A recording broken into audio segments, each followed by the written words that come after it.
Ay, hi Queen. Kumusta? Pwede palagyan ng mic.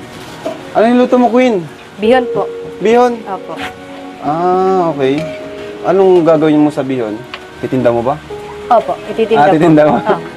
Nakakatuwa naman kasi yung binigay namin na Oh. pera sa'yo is inano mo sa tindahan. Buti marunong ka magluto. Opo, ako po talaga nagluluto sa pag merendanan po. Ang galing ah. Galing mga kalingap, no?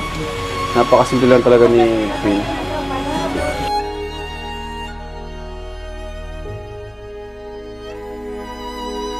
Ang gusto niyo po, sa inyo na lang po ito kasi malayo pa po yung dating niyo po.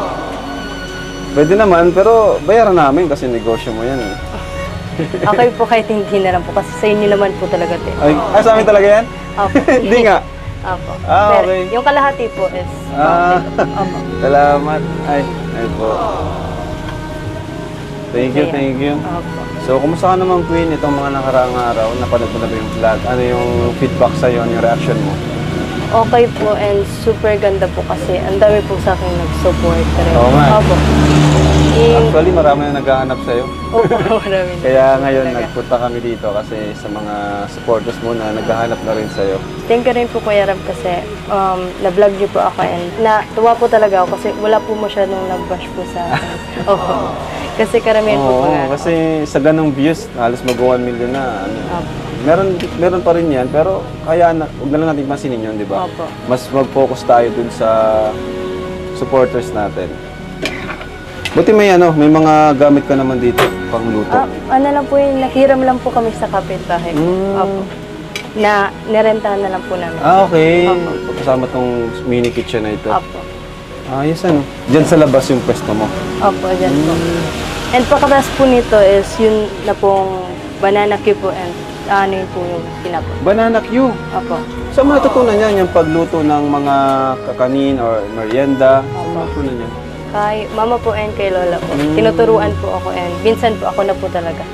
Galing ano. And paborito ko rin po kasi to kaya gusto ko rin po talaga matuto. Okay. Upo muna po kayo, tatapos Sige. ko lang po. Sige po. Kaya po, thank you.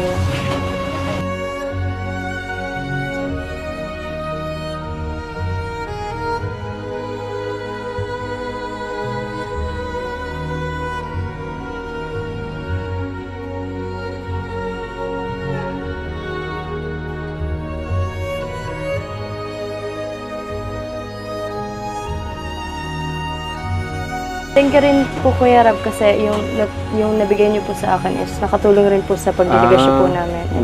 Na po yung mga utang po namin and sa school rate po talaga. Kahit paano na nakabayad naman kayo. Opo. Wala yun. Deserve mo naman yun. And yun, mamaya pala may mga tumulong pa sa inyo.